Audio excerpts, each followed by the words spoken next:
Hello, is my voice audible?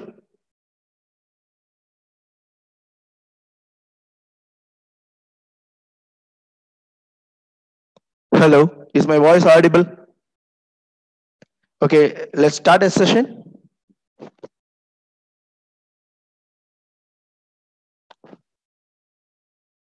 Okay, thank you everyone, and I welcome you for this FDP. As discussed, the second day of this FDP schedule to have a presentation on some neural network models that are treated as shallow neural network model. So before going into the topic of today's session, let me give some discussion why I have given the today's topic as shallow neural network model. Before the term deep neural network model came into the academic research and industry community, and it is widespread over the many sectors.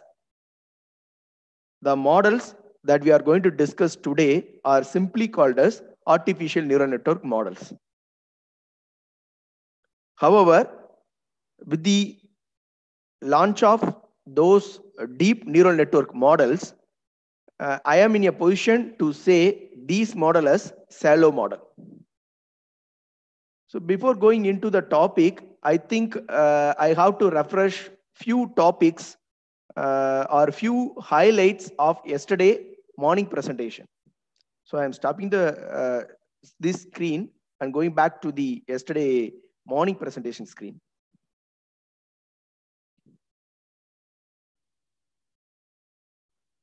So yesterday morning session, before closing of the morning session, we have seen this model, that is basic ANN models, or otherwise it is called by the name primitive ANN model. So in this case, we have seen 5 different models: Mekula and Pitts model, Hef model, Perceptron model, Adeline model, and Madeline model. For each model, we have discussed about the architecture, net input calculation, output calculation, and weight updation. At the end, we discussed about a problem called linear separability. So once again, I'm going to discuss those ideas. So what is linear separability is if a data is given to you, say for example, in the illustrative example provided, OR gate and AND gate. So the data provided is the truth table of OR gate and AND gate. If you see the truth table of OR gate and AND gate, there are 2 input variables x1 and x2 and 1 output variable y. Similarly for XOR gate also. And if you look at the output variable y, you find 2 output classes, 0 and 1. When you draw a simple plot for the given data, then you find that by means of simple straight line, you can divide the set of input which is showing output 0 with the set of inputs which is showing 1 as output with respect to OR and AND gate. See, there is a strong bar straight line which divides the set of inputs which producing 0 in case of AND gate with 1. In case of OR gate, a straight line is there, slanting straight line is there, which it divides the set of input which is producing output y as 0 with respect to the set of inputs which is producing output 1. But when coming to the case of OR gate, the situation is entirely different.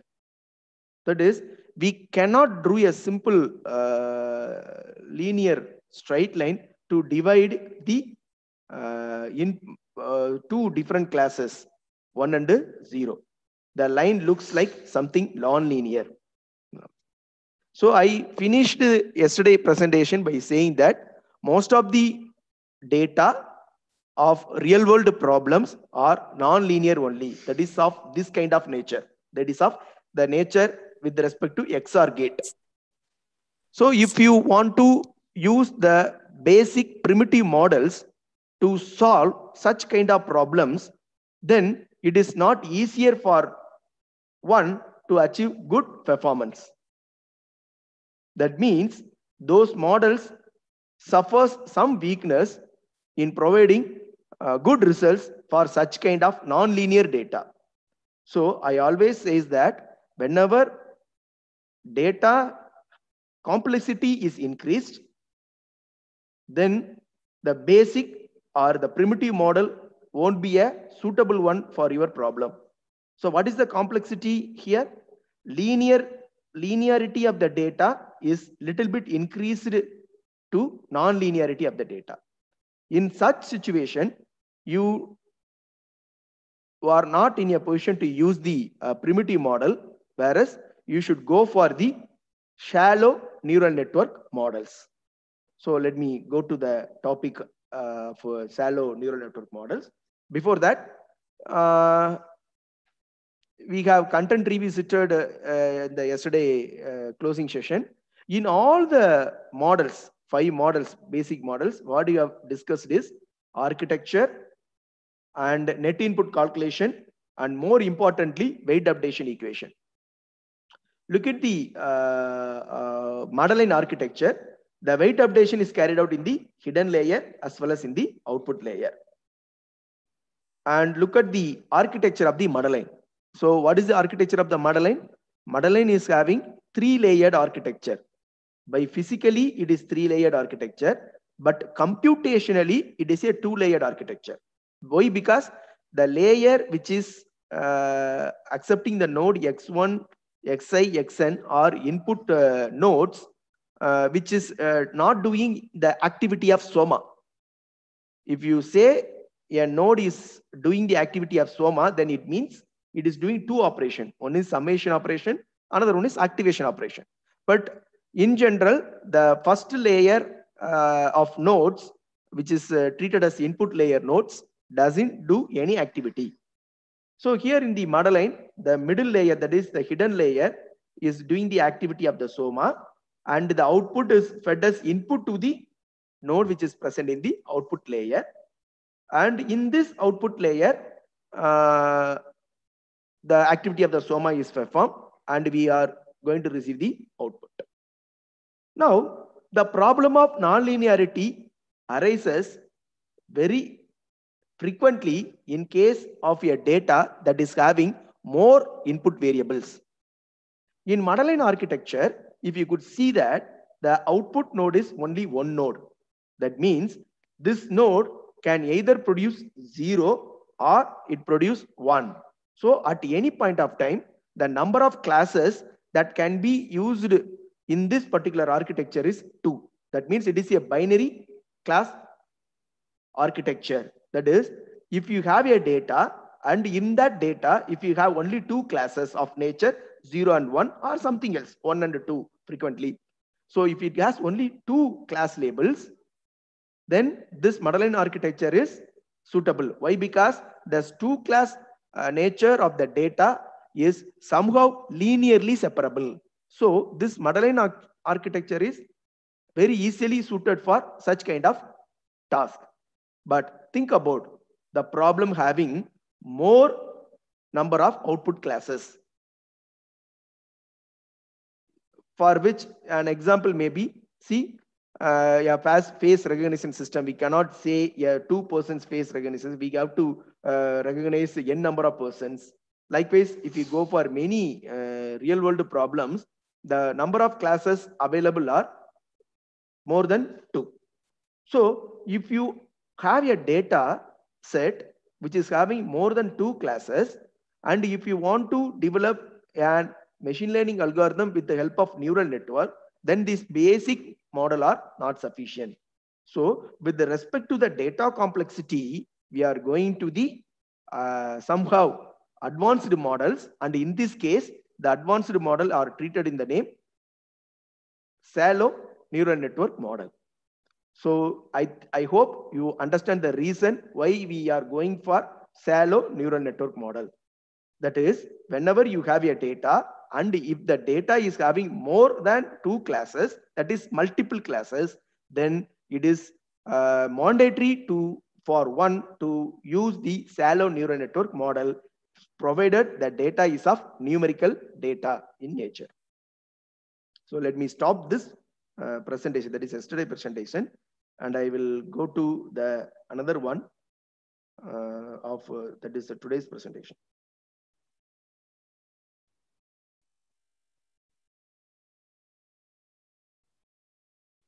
I hope the screen is visible to you. So today's topic in the title shallow neural network model, I'm going to discuss about three neural network model. One is backpropagation neural network. Another one is radial basis function network. And the last one is self-organizing feature map. Among the three models, the backpropagation neural network model is widely used. So my focus of today's presentation is around that backpropagation neural network model. However, I will give little bit idea or little bit glimpse of idea into the radial basis function network model as well as the self-organizing feature map model. So first, let me go into the first one, backpropagation neural network model. So look at the architecture. So just compare this architecture with the Madeline architecture. What is the change? So when you compare this neural network architecture with the Madeline architecture, what is the change? Here also we have three layers: input layer, hidden layer, and output layer. In input layer also we have n number of nodes. In hidden layer also we have n number of nodes. In output layer also we have n number of nodes. But what is the difference between the Madeline as well as this model?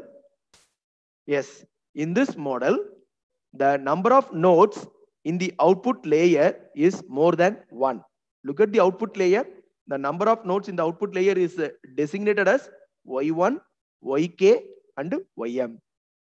So this means this particular architecture is very powerful enough to handle any data that is having more than two classes, that is multi-classes. Then look at the architecture. So the input layer, let me take a node X1. The node X1 is having connection to every other node in the hidden layer. So there is a connection from X1 to Z1. There is a connection from X1 to Zj, and there is a connection from X1 to Zp. As I said, with respect to biological neuron, each connection is associated with a synapse, that is weight. X1 to Z1 is associated with the weight V11. X1 to Zj is associated with the weight V1j. X1 to Zp is associated with the weight V1p. So accordingly, the second stage of model is also having similar kind of connection. That is, what is the second stage? The stage is between hidden layer and the output layer. So in this stage, hidden layer is treated as an input layer and output layer is the output layer. So from Z1, the connection is going from Y1, YK and YM.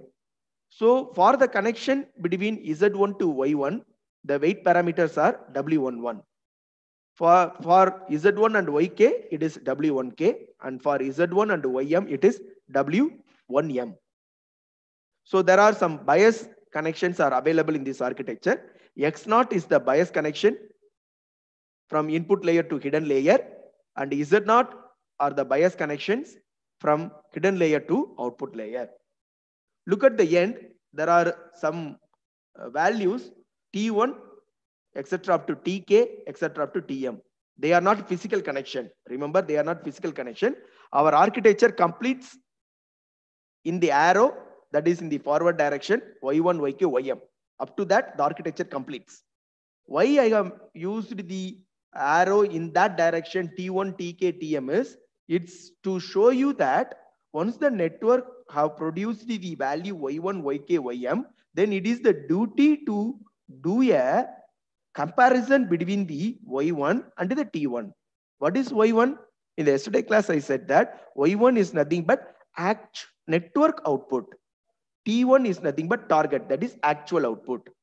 So when some set of inputs is provided to the model, that is X1, Xi, Xn, then this Xi, Xn is fed into the network and some more products is calculated in the layer hidden Z1, Zj, Zp, and output is produced, and then it is going to the output layer Y1, Yk, Ym to produce small y1, yk, ym. At the first level of feeding the input, this y1, yk, ym definitely not matching with the target. So what you have to do is you have to calculate the error. That is the difference between T1 and Y1. Then this error is utilized to find the suitable values for the variables V as well as the variables W.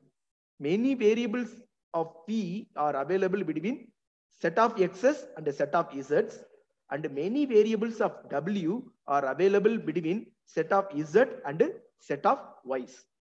What are these variables are called? These variables are called weight variables. How to start the process of learning in this particular model? You should assign the input variable value X1, Xi, Xn. Then you should initialize the values for the variables V, all V's, as well as you should initialize the values for all W's to a random possible values. Now the calculation is carried out according to the calculation that we discussed in the very first slide, that is SOMA calculation. Then the output is produced. Then this output is compared with the target. Error is measured, and that error is used to update the values so that our objective is to minimize the error. That means our objective is to produce the correct output. So we start the random values of V and the random values of W, but over the period of time, we are going to attain a suitable and ideal value for V and W's. Let me explain. Let me explain the computation. First, take the node X1. Some value X1 is fed into the node X1. What is the duty of X1? It just passes the value X1 to the each Z1, Zj, Zp. Let us take the node Z1. X1 node's duty is just passing the value, whereas the Z1 node is the actual neuron. It does the activity of the neuron. What are the activities of neuron? One is summation, another one is activation. So here in X1, you divide the Z1 into 2. So what is calculated? First net input is calculated, then activation is calculated. So in case of net input calculation, at the node Z1, how the values are, where are the connections are from? The connections are from X1, Xi and Xn. So Z1 net input is X1 into V11 plus Xi into Vi1 plus Xn into Vn1 with respect to the bias plus X0 into V01. So this is the total net input in the Z1. After that, what we have to apply? We have to apply some activation function. Once some activation function is applied to the Z1 in, that is f of Z1 in, that is net input of Z1. Over the net input of Z1, we have to apply an activation function f. If you apply activation function f, then what you got? You got Z1. That is the output of Z1. Likewise, Zj and Zp. Now this Z1, Zj, Zp is attached to or is fed as an input to Y1, Yk, Ym. Let me take the node Yk here. So what? So here Yk, you have to do two calculation. One is summation, another one is activation. Take the node yk. So what are the net input calculation? First, let me take the bias Z0 into W0k plus Z1 into W1k plus Zj into Wjk plus Zp and Wpk. This is the net input calculation. Over the net input calculation, again what you have to apply? Add some activation function is applied. Now what is produced? Small yk is produced. And this small yk is the network output, that is output produced by the model. And this network output yk is compared with tk. That means some error value is calculated, and this error value, strictly speaking, in the first go, it won't be equal to one another, or the error is not ideal, the error is not closer to 0. It will be very higher value. So what you have to do? This error value is used. As discussed in the Adaline and the Madeline model, this error value is used to update the V and W. That is, old weight value is equal to new weight value plus change in weight value. Old bias value is equal to new bias value plus change in bias value. So for which now the error is used in the backward direction to find the new values for W and V. See, remember, there is no backward connection, but instead, during the computation, once the error is calculated, and if you see the error is a bigger one, then this error is propagated in the backward direction. That means utilized back for updating the values of V and W. So for which now at this stage, this input node, this output node y1, yk, ym is simply acting as a layer that passing the input y1. Now what is calculated here is del W is calculated. Net del W is calculated. Likewise, net WV is calculated here in this particular node Z1. So this way the weight values W and V is updated.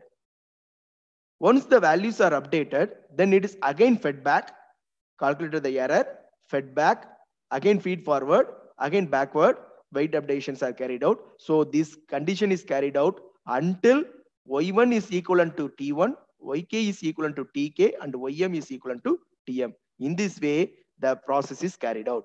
So let me explain once again this algorithm with in terms of some equations. That is backpropagation algorithm. To understand the backpropagation algorithm, so I divided the algorithm into 3 phases. Phase 1 is nothing but feed forward phase. Phase 2 is nothing but after calculation of error, backpropagation of error. Phase 3 is weight and bias updation. So under each phase, we need to calculate what is the value in the hidden unit, what is the value in the output unit. Let me take the first phase, that is feed forward phase. In the hidden unit, what is calculated? Net input is calculated. That is Z in J equal to VOJ, that is bias, plus summation I equal to 1 to N Xi Vij. I hope you now understood what is the meaning for this expression. Next, output. How output is calculated? Over the Z in J, you have to apply a F. You have to apply a F. That is an activation function is applied to calculate Zj. Next, come to the output unit. Output unit, Y in K, Yk, Y in K, net input. That is equal to WOK, that is bias, plus Z summation J equal to 1 to P, Zk, Zj, Wjk. Then output, Yk equal to F of Y in K. That is over the net input of the Ykth node, activation function is applied to produce Yk. So this is the phase 1. That's what I explained with respect to the previous slide.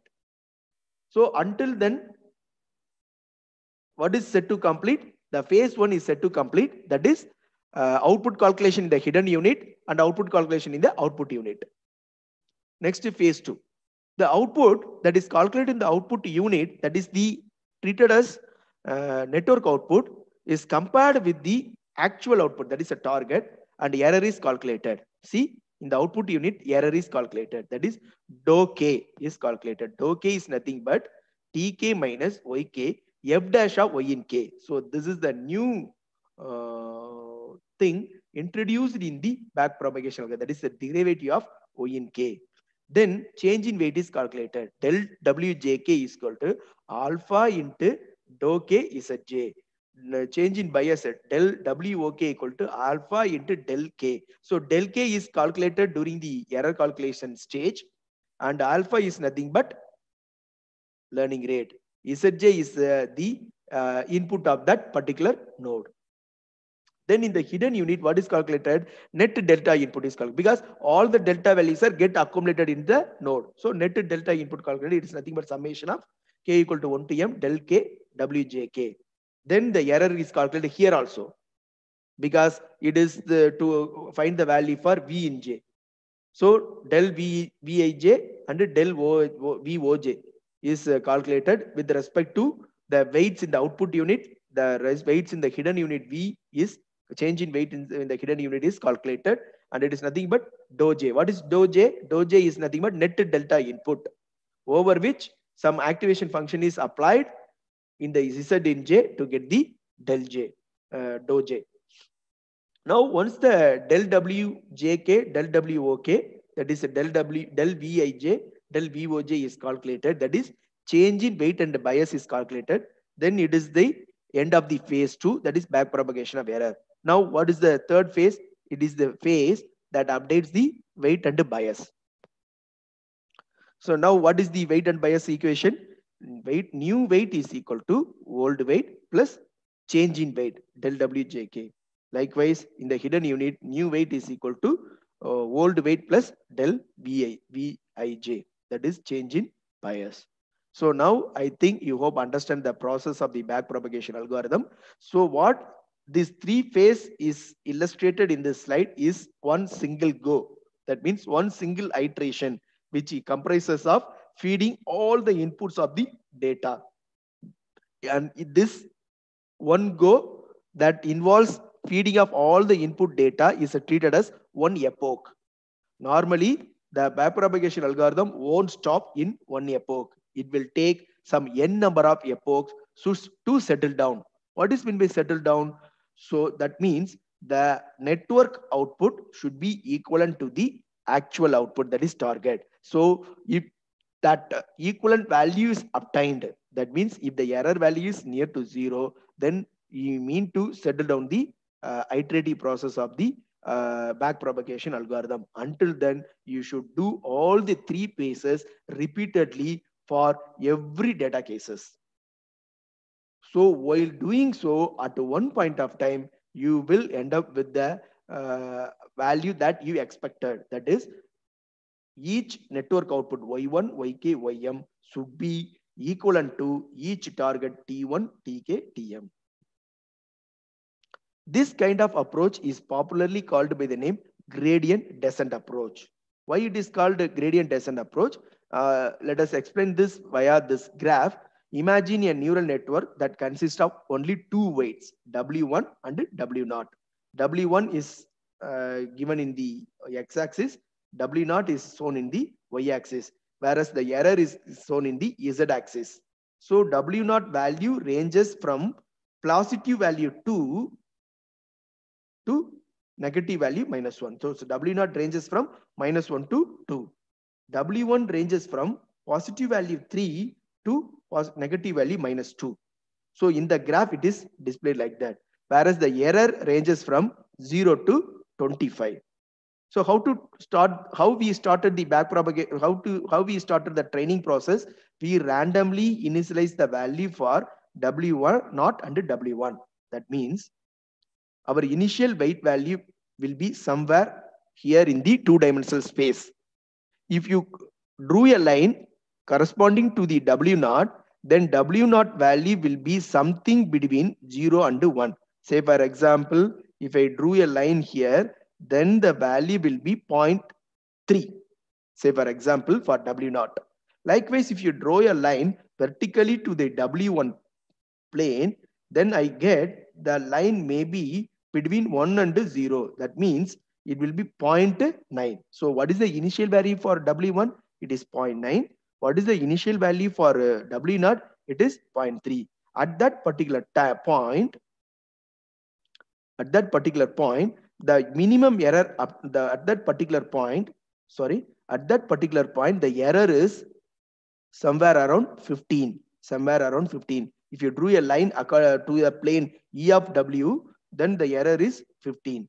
Now, what is done? The weight values are updated with the focus of decreasing the error. Once the error is decreased, say for example, if the error value is decreased to a minimum value, that is more or less equivalent to 0. If you drew a line here, it is more or less equivalent to 0. At that time, what is the value of W0? W0 is minus 0.9 and W1 is 0.5. 0.5. So this is the position, this is the point designating the minimum error value, and this is the point designating the maximum error, that is the for the initial weight and bias value. And at this point, you got a final weight value for W0 and W1. So this means that the backpropagation algorithm follows a gradient. As a gradient means weight, descent means decrease. A gradient is error, descent means decreasing. So the weight values are updated with the focus of decreasing the error. So I hope you understand the process behind the backpropagation algorithm. Now, design parameters. To design this backpropagation algorithm, what are all the points you should remember? First of all, you need data. Once the data is provided, you need to think about how many number of data you are going to take for training and how many number of data you are going to take for testing. What is the nature of training, and what is the network structure, weights and bias, learning rate and momentum, termination criteria. So all these points are needed before getting into designing the neural network model, that is especially a backpropagation neural network model. So let me discuss the point one by one. So whenever your data is given to you, the first task before developing the neural network model is divide the data into two sets, training and testing data. In general, some random division is carried out. However, some kind of intuitive partitioning is also possible. That means while dividing the data, more number of data has to be taken for training, and that means 1/3 of the data is utilized for testing and the remaining portions are used for training. That is, the data may be divided in the ratio of 75% is 25% or 60 to 40 or 50 to 50 likewise. So at no cost, the testing data should be more than the training data, because training, during the training process, we have to give as much as amount of data possible so that the network can learn your environment very well. Also, while dividing the data, there is a task that is performed. That task is called normalization. Why we need to do normalization is to suppress the value of the higher valued variable. I will explain this part in the practical class in the afternoon session. What is the normalization and why we have to use? Nature of training. So training is in training. What is meant by training? Giving the data, making the network to learn the data. Giving the data, making the network to learn the data. What do you mean by learn the data? Updating the weight according to the data. That's it. I have to give the data. The network has to learn the data. That means the network has to update the weight according to the data. So in what way I have to conduct the training? I can conduct the training in two different modes. One is pattern mode, another one is batch mode. In pattern mode, every data pattern has to be presented, error is calculated, and weights are updated. That is, if your data contains 150 records, means each record you have to present. For each record, you have to calculate error, and then for each error, you have to update the weight value. That is called pattern mode. And what is meant by batch mode? In batch mode, data is given in one shot. If you want, how many number of data you have, no need to bother about the number of data you have. All the data will be given as input to the neural network model as one batch. For the error is calculated for the entire data, and then weight is updated over the entire data. So this is the way in which you will discuss about the patch mode of training. So there are two mode of training. One is pattern mode, another one is batch mode. This is the most important part of designing a neural network model, that is a selection of network structure. This is most important problem of designing a neural network architecture for the data you have, because everyone is having their own data. Each data is of different kind. So based on the data only, you have to select the network structure. The first point you should remember is deciding the number of input nodes. So it generally depends on the problem, or simply speaking, it depends on the data you have. If your data have number of input variables, out of the input based on the number of input variable, you have to decide the number of input nodes. Coming to the output nodes, it also depends on the problem.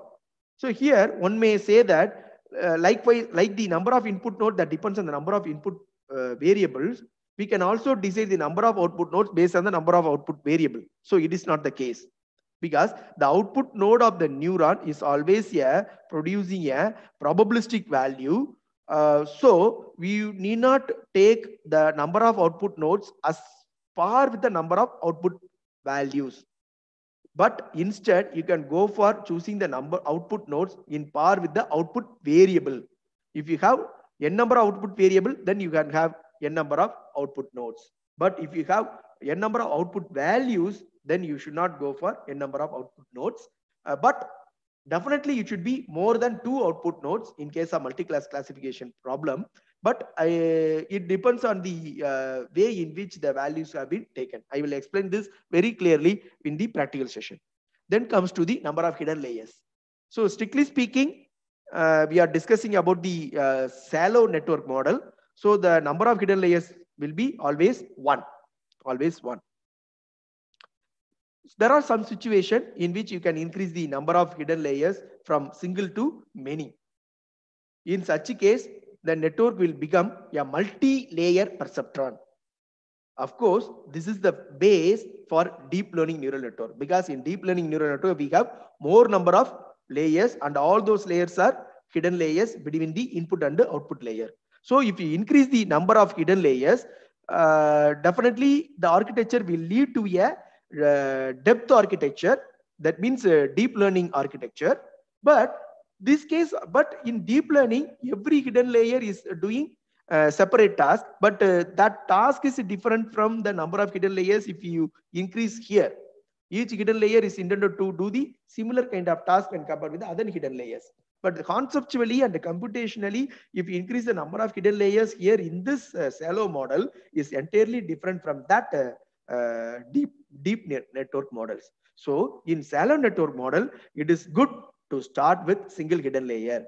In case if you didn't get any expected output, then you may start increasing the hidden layer. But remember one thing, if you increase the number of hidden layer for the shallow neural network, so for focusing the accuracy alone, then what you got back is your network is more complex, and the computation is more complex, and it will be taking more time. So that is the limitation, or that is the challenge that you face when you increase the number of hidden layers in the shallow network models. Then deciding the number of neurons in the hidden layer. So this is more ideal problem in any network model, especially deep as well as shallow model. I have decided the hidden layer. I want to have only one hidden layer. If it is one hidden layer, then how many number of neurons have been taken? So this is a more and more trivial problem in case of selection of choosing the network structure for any neural network. In general, it depends on the problem. That is, it is not depending on the data, but it depends on the result that we are going to get for the problem. If you didn't get good results, then you start increasing the neuron of the hidden layer. Layer is 1, but the number of nodes in the layer is maybe some 2 or 3 or 4 or even 10 or 100, whatever it may be, until you got a satisfactory or good results. So this kind of approach is called trial and error approach. Next, coming to the most important topic of this structure, that is activation function. See, each node's duty is summation and activation. Summation is simply a mathematical calculation, that is calculating the weighted sum, product of sum. But activation function is differing with respect to each type of function. So in general, the different kind of activation function used in different layers have different names. They are called by the name transfer function or training function, learning function, performance function. Accordingly, the definition are. So the transfer function mostly used between output to calculate the net input. It is a tan sigmoidal function. The training function is Leverberg-Marguerite function, train LM. The learning function is learning gradient descent method function. And the performance function is mean square error function. So these are all some commonly used activation function, where you can also choose some other activation function and check your results. Your results may have better, or it may be something different.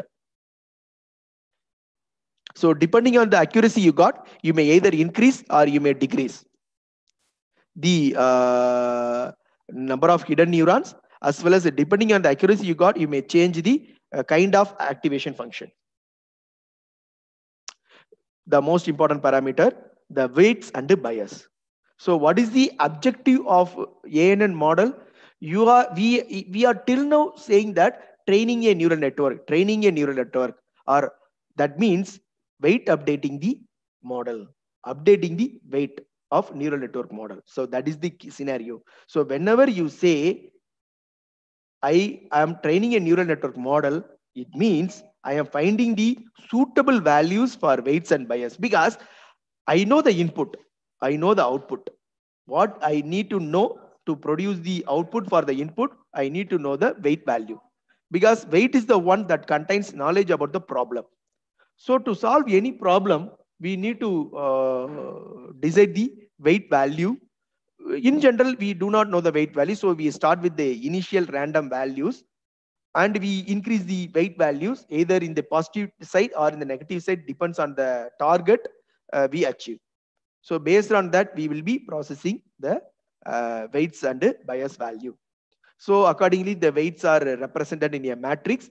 What is W11? It is the weight between X1 and Z1. What is W12? It is the weight between X1 and Z2. What is the WNM? It is the weight between X1 and ZM. So the first row of weight values are the weight values originating from the node X1. The second row of weight values are the weight values originating from X2. Likewise, the last row Xn weight values are Wn1, Wn2, etc. up to Wnm. So it is represented as a matrix. Accordingly, the bias is also represented the weight value. So it is the one that has to be taken after the trained model and has to be embedded into the chip. And then you may say that the artificial neural network model embedded into the chip that be embedded into any machine for making the machine to work smartly. So most important parameter in terms of making the backpropagation learning are two parameter, learning rate and momentum. So learning rate is represented by the symbol alpha. Momentum is represented by the symbol eta. So learning rate chooses a value between 0.001 to 10, whereas momentum chooses a value between 0 and 1. Both the parameter are useful for making the neural network to converge very fastly. What is meant by converge? That is, what is our objective in making the neural network model training? Our objective is to make the network output equivalent to the actual output. So once the network output is equal to the actual output, then we said that the network is converged.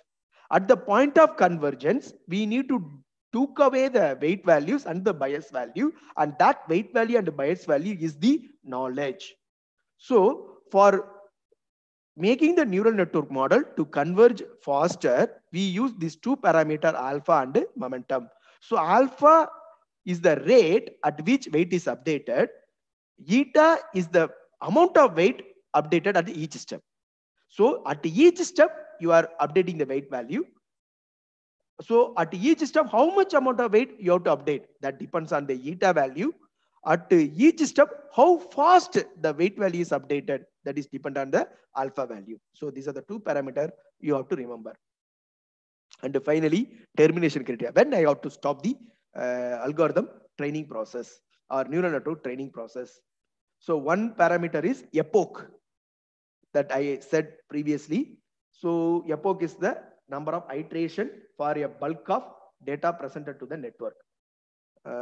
Then another parameter is goal. What is goal? It is nothing but minimum acceptable error. So we are accepting the error to be 0. What is error? It is nothing but the difference between actual output and the target. We are expecting the error to be 0. However, there are certain situations we should not. There are many situations we should not get 0 exactly. It may be 0.001 or 0.01 or 0.005 like that. So we have to set the value as a goal. Once the goal is reached, you have to stop the process. So in general, you need to do the training by having a motivation or by having a factor to achieve a balance between memorization and generalization, because it is a computer. If you keep on making the training process, the training will be happened continuously. If you do so, at one point of time, the neural network won't train itself. Instead, it starts consuming the data. That is, it starts memorizing the data. But this case would not be there. Imagine a classroom approach. You are teaching a student. In a class, there are 60 students are available. You are expecting a good performance of all the 60 students. Instead of teaching the subject, you are making the student daily writing some important question, daily writing some important mathematical problems, keep on repeatedly doing the same task. Means at one point of time, the student will not think about a new situation. The student will not think about how to solve the new kind of problem. Instead, he solve only the existing problem. If you existing problem, the same scenario is happened with respect to the mathematics class in school days. So they will be giving many problems, and they are asking the student to solve the problems again and again, the same kind of problem, same set of problems. So the students have scored good marks in the school level mathematics without generalization, but by memorization they have scored good marks in mathematics without generalization. And if you come to the first year of engineering, most of the students got failure in engineering course because they didn't generalize well. They are not in a position to understand what a mathematics is, how to approach a problem, in what procedure we have to tackle the problem. Those kind of steps are not available. That is, the student brain is forced to memorize the concept. So in such a way, in this artificial neural network model also, while you are going to give the training should be continued until the training gets saturated. That is, it reaches the goal or it reaches the epoch. If you keep on training the neural network above the goal or above the epoch, predefined epoch, then what it does is the error decreases. At one point of time, the errors start to increase. At that particular point, it means that your neural network start consuming the data point, that is, start memorizing the data point, and your neural network doesn't generalize well for any unknown cases. That is, you should always achieve a balance between memorization and generalization. Whenever you thought that during the training, so this is sufficient. More than that, if you feel that your neural network will start memorize the data and it won't work for some unseen data during the testing time, then you should stop the process of training the neural network model. So this is another strategy you should follow for stopping the training the neural network model. So this is the another model. So with this, the widely used backpropagation neural network model is satisfactorily conveyed, and the design challenges are also conveyed. In the afternoon session, in the practical way, I will give you some demo, as well as I will ask you to write code. I will also explain the code, how to develop the backpropagation neural network model for any problem. So little bit idea about some other model. that is radial basis function network model. So if you look at the architecture of this network, it is also similar to the backpropagation neural network model. But what is the difference is here in the hidden layer, what activation function used is, it is radial basis function. So in this also there is no weight connections here. So this particular neural network model is powerful in terms of speed when compared with the feed-forward neural network model. So with respect to the activation function, with the usage of radial basis as of activation function in the hidden layer, the radial basis function network differs from backpropagation network. Apart from that, all the things are common. That is, architecture is common, training algorithm is common, that is we are forwarding the it has a forward phase, back propagation of error, and weight and bias updation. Only thing the activation function used is radial basis function. Accordingly, this is the structure of a radial basis. It is nothing but you need to calculate the, once your data is given, you have to randomly choose a center point from the data, and for each data value you have to calculate the distance from the data point to the corresponding center. So that is the idea behind radial basis before getting into the hidden layer in the input layer. So some commonly used radial basis functions are given. So you can use any one of the function in the hidden layer, which is treated as a radial basis function network. What is the formula that is used for the net input calculation or output calculation? The net input calculation, see in the net input calculation in the output layer, summation I equal to 1 to k w vi of xi. What is vi of xi? So this is the new one with respect to RBFN, or radial basis function network. So what is VIXI? VIXI is nothing but output from the hidden layer unit. This output from the hidden layer unit is calculated with the help of radial basis function. And this is the expression for the radial basis function. Exponential minus summation I j equal to 1 to I. What is Xij? Xij is each data pattern. What is Xji? The neighboring data pattern. For each data pattern, that means a center. So for each data pattern, you have to calculate the this value, and this value is utilized in the net input calculation of output layer, and over which as usual standard activation function is applied to produce the output.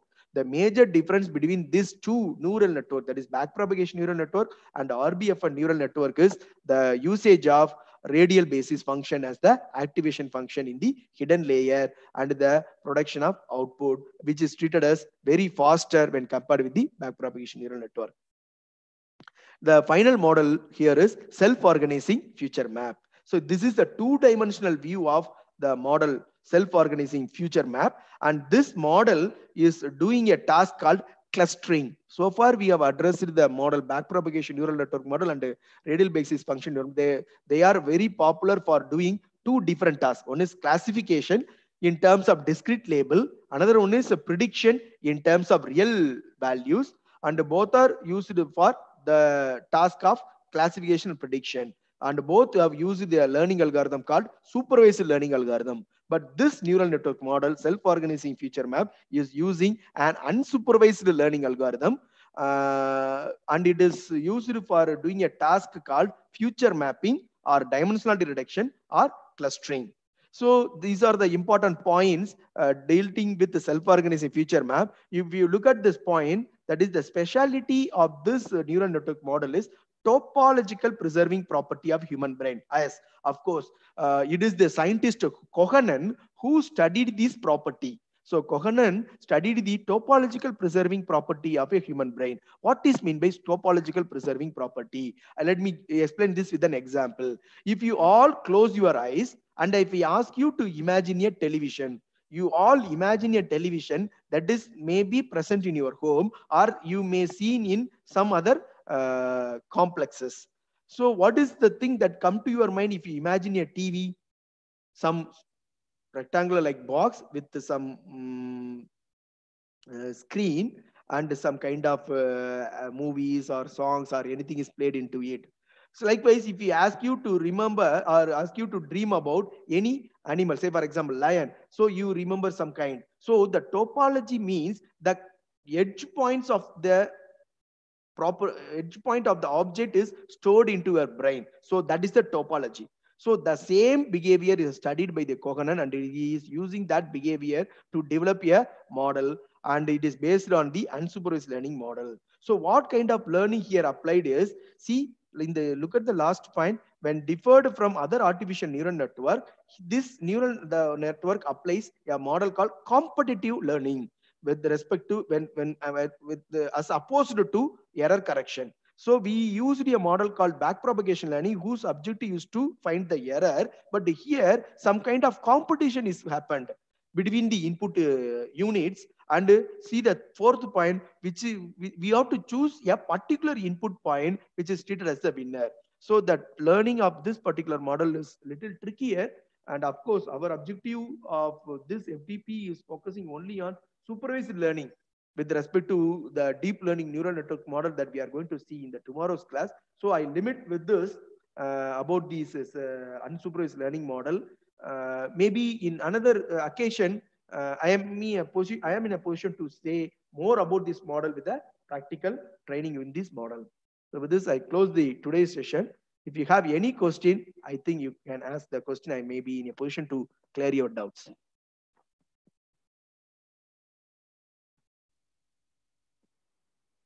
You may raise your hands. I may give answer to your question.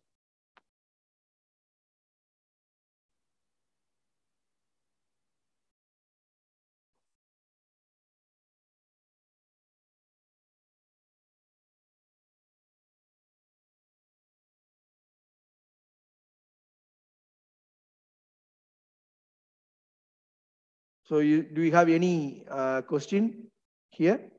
So what are the algorithms we learned today? The basics of backpropagation neural network. I think it will be more clear when I give you a practical training using MATLAB software in the afternoon session. So if no more question is there, I think with this I close the session. Thank you for your patient listening. And I ask the organizer of the FDP if they want to say anything to the participants.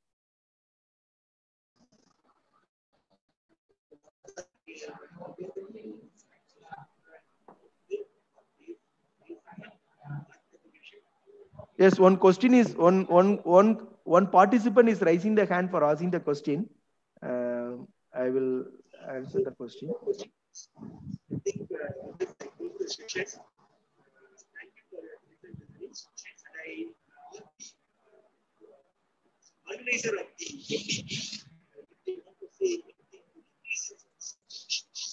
Yes, ma'am. Samim Fatima, please ask your question. Hello. Yes. Good morning, sir.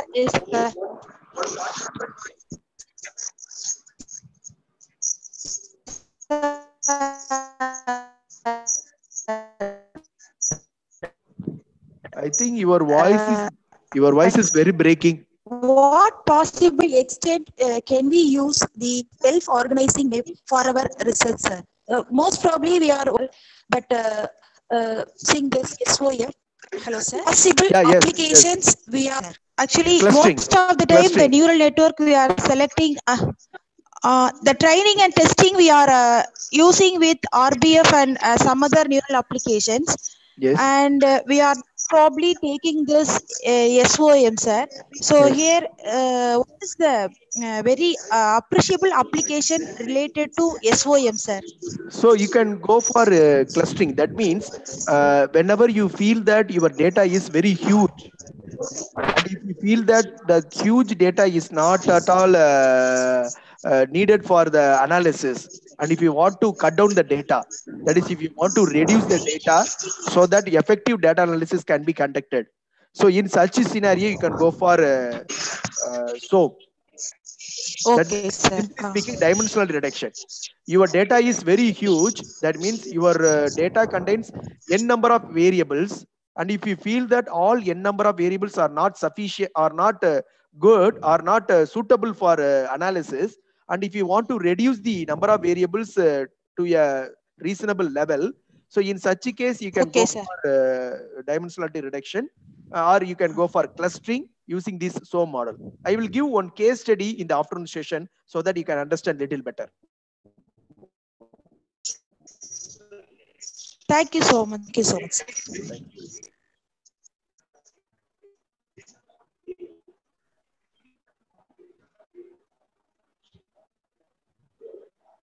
Yes, Dr. Vinod, do you have any points to the audience? You please convey so that we will end the meeting. Sir, some voice breaking is there. Yes, that's what I don't know. Because hear your words clearly.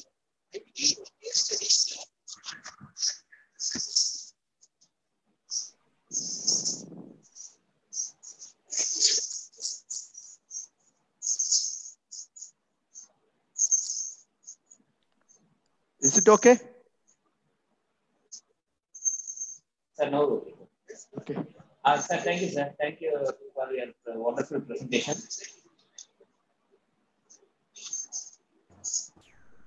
Hello? Yes, yes, Ravindra. Is it audible, sir? Yeah. Yes, sir. Are you audible, sir? Yeah, yes, yes. Yes, sir. Sir, my research work is on leaf disease identification and diagnosis. Yes. So, which algorithm, the step of algorithm I can use to do this? Yes, for the past 2 days, we are listening to some neural network models. Yes, fine. These neural network models are popularly and widely used for some kind of numerical data. Even though I am saying that it is good for patterns in the form of image or in the form of speech or any signals, but strictly speaking, these models suffers from some kind of weakness when you give image or signal or audio or speech. So in such a case, you have to use a model that is deep learning model that we are going to discuss in the tomorrow class. So whatever the model discussed so far won't be good for your problem. So the deep learning model, either that is a CNN, convolutional neural network, will be a good one for your problem. But why I taught these models are, well, and to understand So this CNN, only CNN. Yeah, yes. CNN is the ideal choice for your problem.